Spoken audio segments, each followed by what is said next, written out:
is giving our guys a little bit of crap for not wearing ties today. He was the only one who had the tie on. He looked like he was like super fancy and taking everything real seriously. So he changed to try to be more like y'all, which I don't blame him because you guys are cool. And here he is. What's that? What has he got in his hand? Was that whiskey? What's that? Beer? I don't know. Wine? Either way, Matt, you look a little more like the fellas now. So good stuff. We love it. All right, now Matt tatted up. Yeah, Matt's got tats. Man tatted up. Wait, Matt looked like a Navy SEAL. Like he about to kick somebody's nose in. Okay. That's what he looked like. I think from here on out, we're going to tell Matt that needs to be his outfits on NFL Live. Like, show off the tats. Yeah, just turn up, let man. it fly. Absolutely. Back with tat. You look cool. Okay, enough of that. He's trying to be all professional. Yeah, I know. We don't need that on this show. The draft's over. We're left with some major question marks at quarterback. There are some important situations that still need answers. Let's talk Pittsburgh Steelers. They brought back Mason Rudolph after his one-year stint with the Titans and then drafted Ohio State's Will Howard in the 6th round. He joins the signing of the former Dolphins backup Skylar Thompson. And, of course, Pittsburgh could land Aaron Rodgers, but the 4-time MVP has yet to make a firm commitment to sign with the team. So, Ryan, you've been a player in the Steelers locker room. What are you thinking at this point about your quarterback situation after the draft? That they better have either the steel curtain or the 2008 Steelers defense if they want to be a team that can be near 500. Listen, they put themselves in an extremely difficult situation, whether it was waiting on Aaron Rodgers or not addressing it in free agency or not picking someone in the draft before they picked Will Howard that could be a viable starter for this year. When you look at the plan that Omar Khan has put in place, I don't believe this allows you to compete with the Baltimore Ravens or the Cincinnati Bengals, even the Cleveland Browns improving, and we know how good that AFC is. This could be the first losing season of Mike Tomlin's tenure as Pittsburgh's head coach. Yeah, I'm just thinking, here we go again. As a defensive player, I'm starting to get ready to lift these weights and run these hills, and I'm like, here we go again. Like, how are we going to score more than 17 points? Like, so why am I out here busting my behind, running, trying to get bigger, faster, stronger, and y'all going to get a 42-year-old off the beach with a blanket around his shoulders to play quarterback for us? Like, at some point, y'all got to help me help you. And so I'm just saying to myself, like, here we go again. Are we going to do this one more time? But you're right on it, bro. Which is why for the black community that think I hate Shedeur Sanders is why I thought he should have went 21, which I talked about ad nauseum. You did. Because I did think he was the second best quarterback in this draft. But also, if you are the Pittsburgh Steelers and you have a higher grade on another quarterback, why you ain't take them at 21? Why we gotta wait? Like, you knew Mason Rudolph wasn't the answer. Everybody in the world know that. Right? We look at the rest of the quarter. Hopefully, they hoping Will Howard would turn into a Tom Brady situation and he surprised them is all I can assume. But this waffling at this quarterback position that's been going on for so long in Pittsburgh is starting to grow weary on these fans. And me and RC talked about it during the draft.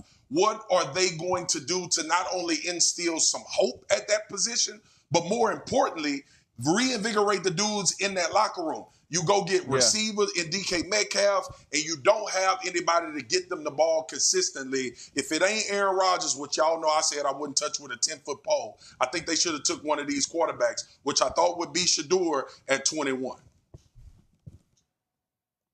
Yeah, look, the profile of the guy that they have ultimately is going to be important, Marcus, because of the thing that you just alluded to. Look, DK Metcalf and George Pickens, do they come across as the kind of guys that are going to take real kindly to a quarterback who can't get them the rock on a consistent basis? I think that's going to bode well for their football team. I'm just asking. You know what I mean? They're going to beat him up. They're going to beat him up. They need to make sure. They just need to make sure that dude is that dude. And look, Mason Rudolph has played a role in this league for a long time, and he'll continue to play that role. But it's a role. They need a franchise quarterback. And now they painted themselves into a corner, and it's either Aaron Rodgers to me or bust, or otherwise, exactly as RC said, you're looking at a real troubling season, I believe. Oh, boy.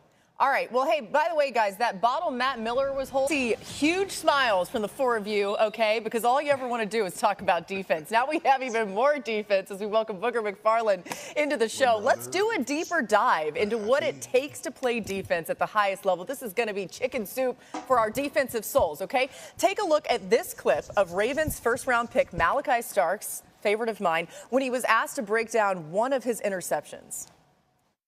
You probably know this one right off the bat when you see what this play is. He is the hook curl defender. He said he was supposed to get an undercall, so he would jump this little smash route underneath, and the corner would wind up taking his guy who you see about to cross the 50. Corner doesn't give it to him. They're in cover 3. He said, look, I made him feel like though he beat me. I don't know if that's the case, but nevertheless, he does a nice job of kind of trying to pin him to the boundary. He goes up high and high points the football. He should have been outside leverage on that slot fade.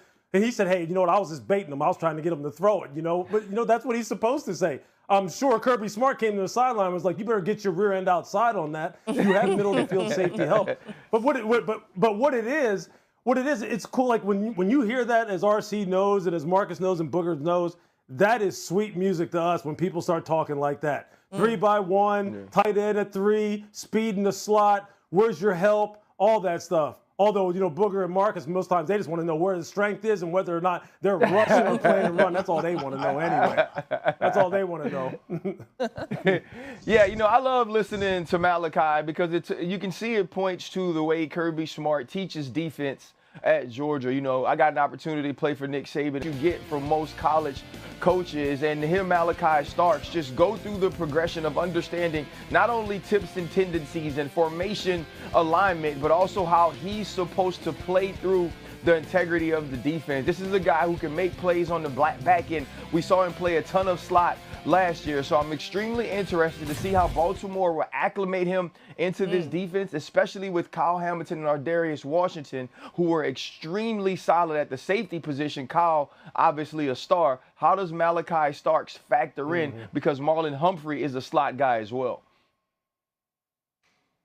Hopefully the people out there listening, now they can finally debunk that theory that everybody on defense is not smart. All you guys do is see ball and hit ball. There's a lot of nuance involved in how we play defense. There's a lot of details involved. And I think you saw a little bit of that in Malachi Starks. We all talked about his workout at the Combine or his pro day, like the numbers didn't exude that of being a first-round pick. But when you see the instincts, when you listen to the football smarts, the football character, you can see why he went first round over guys who tested bigger, faster, stronger, went in the second round. And so that's just a little peep inside what we do on defense. I know we make it look violent, like we just see ball and hit ball, but there's a lot of nuance, dare I say, rocket science involved in some of these defensive complexities. Boy, ain't no rocket science. Don't you do that. Come on here with your golf shirt on and try to make us all seem like we Josh Dobbs.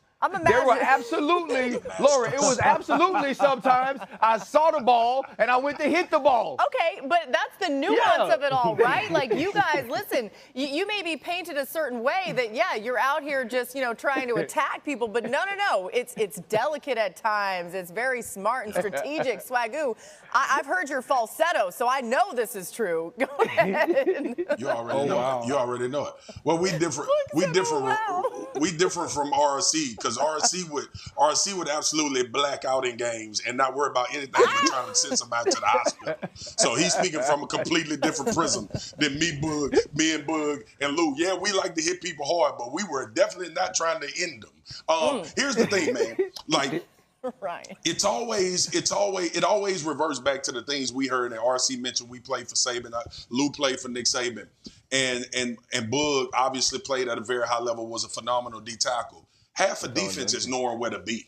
Like, we used to hear it all the time. Most of the battle is knowing where to be, what leverage to play with, and then you get into the technique, and that allows your athleticism to shine in games. So what he was talking about is something that all of us here understands about defense. Like, it's 11 guys. Each guy has a responsibility on each given play, and sometimes, yes, that gets thrown off kilter, and that's when that elite athleticism or your ability to be instinctual to make plays comes in to play. But I'm telling you right now, in Louis